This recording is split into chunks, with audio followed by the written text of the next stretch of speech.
Buenos dias, all. RGT85 here. Hope everyone's having a great start to their work week. We've got some video game news to talk about, though. If you like video game news and video game related content, be sure to hit that subscribe button, like, comment, share, hit the bell notification as well. Without any further ado, though, let's just jump into things because this is going to be a big week for video games. There's going to be a lot of presentations happening, a lot of announcements that are happening, and one of the main things that everyone is kind of focused on right now is the fake E3, the Summer Games Fest presentation happening with Geoff Keighley. And of course, this is happening this Thursday at 3 p.m. Eastern time. A lot of people, they're getting their expectations high and they're like, yeah, this is going to be really cool. There's going to be so much stuff. Geoff himself has been hyping the hell out of it. And then he did a Twitter Spaces evidently, and you know, kind of backtracked on everything he said about this event. Tell me if you've heard that before. So evidently, Summer Games Fest is going to be something that's cool. You know, there's going to be lots of games that we already know about that are showcased. There may be one or two surprise announcements, but the man is now telling people, like, you know, keep your expectations in line. A lot of things that I've seen, you know, on the internet as far as rumors are concerned are just ridiculous. This isn't the Game Awards in terms of announcements. And it's like, wait a minute. Arguably, I will say that E3 is usually bigger than the Game Awards when it comes to announcements, as far as new games are concerned, as far as megaton announcements, as he said in his Twitter Spaces. So to say that this isn't the Game Awards, but you're trying to essentially replace E3 with something better than E3, but the product you're bringing to the table is not better than E3, it's like, well, what did you do really? Did you manage to supersede what E3 was trying to do as far as, you know, announcements and exciting things and exciting reveals? I think the problem comes from the fact that Geoff does this all the time. And I've told him this before when we talked on a Twitter Spaces before. I feel like he overhypes things up, and then he's like, well, you know, towards the launch of the event, whatever it may be, whether it's the Game Awards or Summer Games Fest, he's like, hey, wait a minute. Get your expectations in line, bucko. All right, you know, there's not all this crazy stuff that's gonna happen like you guys are thinking. But it's like, well, why do people think that in the first place? Because you hype it up. You get people excited about it. This is the craziest Summer Games Fest ever. There's so much cool stuff here. And then you're just like, oh, wait a damn second here, bucko. Bring your expectations back. And it's like, no, you're the one who crafted these expectations, essentially trying to take over E3. You're putting yourself out there as something that is going to be the alternative to E3 because we're assuming that E3 isn't going to come back anymore. You could say that all of these presentations are a part of your Summer Game Fest just because they're happening around the time of Summer Games Fest, but they're not indicative of the actual event itself. The actual event itself is the product that you're putting out there that's going to last an hour and a half, 2 hours long this Thursday. This is your event. This is your baby.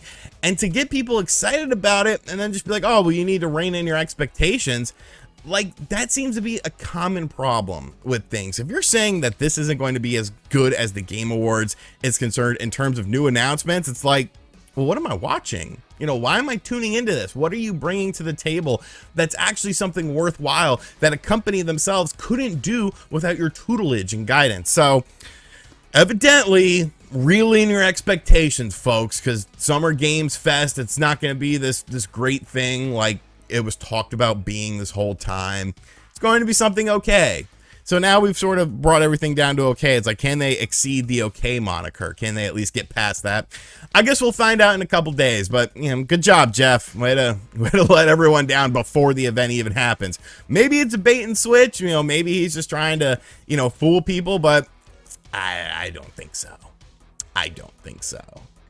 Next up, of course, a couple days ago, we talked about the fact that SEGA is releasing the Mega Drive Mini 2, or the Sega Genesis Mini 2, a sequel to their Sega Genesis Mini. I really liked the Sega Genesis Mini. I thought it was a really good system. I thought there was a lot of fun games on there, a lot of cool things. And of course, with this new system, they're adding in Sega CD games, which, I mean, that's pretty cool. You know, Sega usually doesn't really acknowledge the Sega CD side of things when it comes to their console lineage. So I was excited for this. I think it's a very cool product. I do hope everything is region free as far as the games themselves are concerned, because you're not going to want to play Shining Force CD or a game like that that's fully in Japanese if you're in America, because more than likely you do not speak fluid Japanese to the point of where you would know what the hell is going on with that game. But I think the premise of it is indeed very cool. But one of the big questions is, of course, why are we doing a Genesis Mini 2? You know, you had other systems that you created. You had other systems that you released,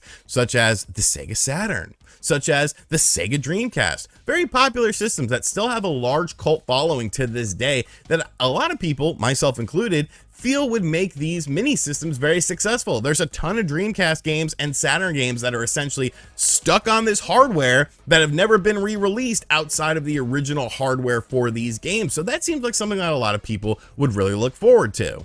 Well, in a recent interview with Famitsu magazine, Sega's classic hardware producer Yosuke Akunari, I think I did okay with that, basically talked about how the pandemic shaped the outcome of these systems. He's sure people would be like, well, what about a Saturn or a Dreamcast Mini? And it's not like they, Sega, didn't explore the idea. The Mega Drive Mini's internals can't adequately handle Saturn games, and both developing and manufacturing new chips during the pandemic is a difficult and expensive process. So even if they forged ahead with a Saturn Mini anyways, it might have been extremely expensive. He jokes that it might like to release a mini that costs as much as the authentic modern console. Okay, so I look at this kind of two different ways. First off, yes, there is a chip shortage. Yes, there is a chip shortage that is making things a bit more expensive than they have been before. And, you know, hopefully there's an end in sight with this. Hopefully, you know, this, that, and the other. But let's be realistic. These are essentially emulation machines. So when I'm seeing all these Ambernic systems and all these Powkiddy systems coming out of China that are emulation machines, and some of them are able to run things like Dreamcast and Saturn pretty damn well for the, you know, the more expensive stuff like the $150 plus stuff, I have to sit here and question, well, why can these emulation devices come out, be consistently updated, be consistently released to the public, but Sega can't figure out how to make a Saturn or a Dreamcast Mini? And it's like, I don't know if I buy that. I don't know if I buy that explanation, because yeah, it might be a little bit more expensive to release one of these systems, but these are emulation systems at the end of the day. They're not running actual hardware. They're not running actual ISOs of these Saturns and, you know, Dreamcast games to the point of where it's like you need to put in a disc or something like that. It's emulation. Emulation has been around since the dawn of time. You get the emulation good on it, you pop in a micro SD card with some memory to put the games on it, boom, you're done. You have completed the system.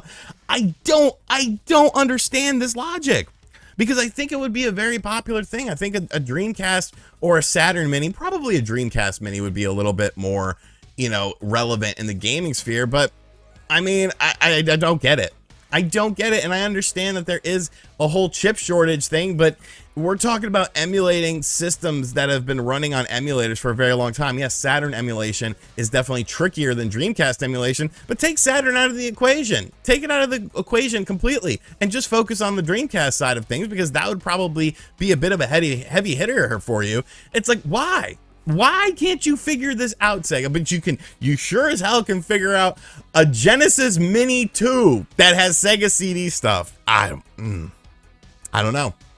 So I guess this pretty much closes the door on your Dreamcast Mini. Just play those games on your computer, play them on your original Dreamcast, play them on your Powkiddy or your Ambernic system, because some of those higher tier systems that are more expensive can run those. Just play it on your Steam Deck. There you go. Play it on your Steam Deck, because damn if Sega's gonna let you play it officially on one of their mini consoles.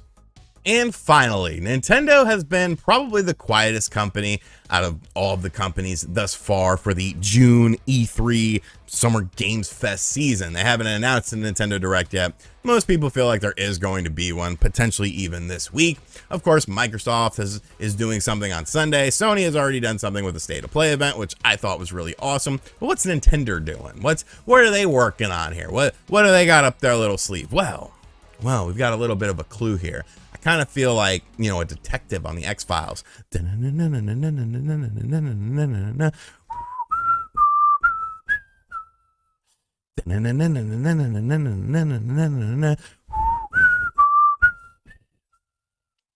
All right, I'll stop. But yeah, we're looking for little morsels of Nintendo related information. Lately, a lot of this information that we've been getting about updates to Nintendo Switch Online have been coming from maintenance things. We of course talked, very recently about them adding in new Super Nintendo games via a update that was coming via maintenance. And then of course the next day it ended up happening. We ended up getting an update for games, and I mean, Rival Turf was on there. That's kind of a fun game. But it seems like another big Nintendo Switch game is getting another update, and that is Mario Kart 8 Deluxe. Now, we know that Mario Kart 8 Deluxe is getting a ton of new courses throughout, really the next year or so. I think these courses are really well done. We got our first batch of courses a couple months ago. They were super fun, and it made sense for a new batch of courses to be released, of course, over the summer to keep things fresh, to keep people engaged in the game that have already played the game to death, because I mean, there's a ton of content in that game, but always adding in more content is a very fun thing. Well, here's where things get very interesting, because it looks like this update that's adding in new courses is actually happening pretty damn soon. All right, so this is the Nintendo status bot, which I don't follow yet. I need to follow them. It's done by Oatmeal Dome, the good old homie. Maintenance scheduled. Maintenance has been scheduled for Mario Kart 8 Deluxe on June 7th from, I don't know if this time zone is UTC, and it sounds like that sounds like a New Orleans rap group like UNLV. If you don't know UNLV, they're pretty cool. Anyways, yeah, so maintenance is being scheduled for Mario Kart 8 Deluxe via this service tomorrow, happening basically starting in 23 hours. So really, I guess it'll happen tonight, this update for Mario Kart 8 Deluxe, because this was 23 hours ago from 9:15 p.m. on June 5th. So if you do math, essentially 9 p.m. Eastern time tonight, this update should be indeed hitting. So at least Nintendo seems to be doing something. If they're doing maintenance for it and they're taking down the servers, more than likely they're adding in some more of these courses. Now, this seems like something that I feel like they would talk about in a Nintendo Direct, but I don't think we're getting a Nintendo Direct tonight. So maybe they're just doing the back end stuff for it, and then the update goes live when they do a Nintendo Direct. I'm not quite sure, but something is happening with Mario Kart 8 Deluxe, and more courses are indeed coming, and it looks like they're coming this week. So that's pretty good. That's pretty cool. That's pretty exciting.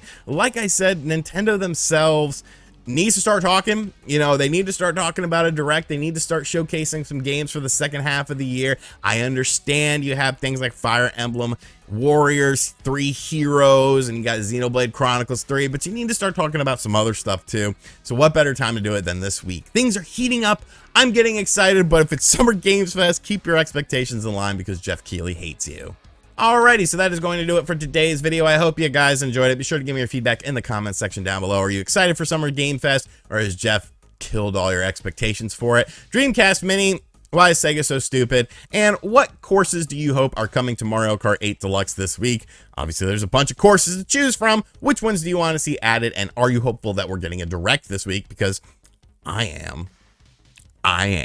And as always, guys, thank you for checking out this video. If you're new to the channel, be sure to hit that subscribe button, like, comment, and share. I don't know why I'm doing so much stuff on my hand. Let's take out the scepter. Like, comment, share, subscribe, turn on the bell notification. I had a dream last night that I had a Batmobile, and you could press buttons to make Batman related sounds on it. I don't know, man. I don't know. And as always, I'll catch you guys on the next video. Later.